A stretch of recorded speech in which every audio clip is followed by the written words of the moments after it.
Welcome back. തക്കാളിപ്പഴത്തിൻ്റെ വിലയെ കുറയാൻ വേണ്ടി കാത്തിരിക്കുമായിരുന്നു. എന്നാ വിലയായിരുന്നു. ഇപ്പോൾ കണക്കിന് പോയ ആപ്പിളിനെ കൊണ്ട് കെട്ടിക്കണമെന്ന് വരെ ആലോചിച്ചായിരുന്നു. അപ്പോഴതാ കിടക്കുന്നു വില 18 രൂപ. അപ്പോൾ അങ്ങനെ ടൊമാറ്റോ റൈസാണ്.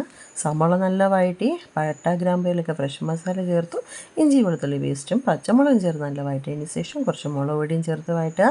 അതിലോട്ട് ആവശ്യത്തിനുള്ള തക്കാളിപ്പഴം കൂടെ മനസ്സറിഞ്ഞങ്ങൾ ശരിക്കും ചേർത്തോളൂ. എന്നുവെച്ചാൽ വിലക്കുറവായതുകൊണ്ടാണേ, അല്ലെങ്കിൽ പകുതിയും ഒന്നൊക്കെ കാണുള്ളൂ.